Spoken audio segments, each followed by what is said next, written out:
ஸ்பாட்ல என்ன விஷயம் சார் உங்களுக்கு ரொம்ப டஃபா ஃபீல் பண்ணீங்க? இந்த இடத்துக்குள்ள அசெம்பிள் பண்ணி நீங்க ஒரு ஷாட் முடிச்சுட்டு அடுத்த சீனுக்கு இப்போ நம்ம டிராவல் பண்ணா கூட நீங்க ஒன்று ஏறணும் இல்லைன்னா கீழே இறங்கணும்.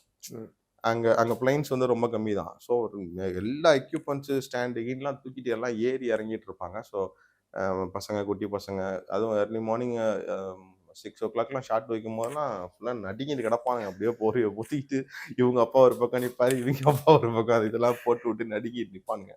அந்த லொக்கேஷன் தான் சார் எனக்கு பெரிய சேலஞ்சிங்காக இருந்துச்சு. பட் அந்த லொக்கேஷன்ல அவ்வளோ சேலஞ்சிங் இருந்தாலும் எல்லாரும் என்ஜாய் பண்ணாங்க. ஓகே. ஆமாம்.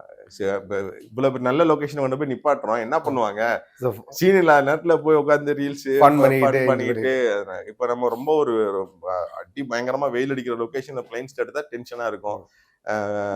we need பேச விட மாட்டேன். அவன்கிட்ட கேள்வி கேட்டா மட்டும் பேச மாட்டேன்றாங்க. நீங்க என்கிட்ட கேட்டுட்டே இருக்க, அவன் பதில் சொல்லிட்டே இருப்பான்.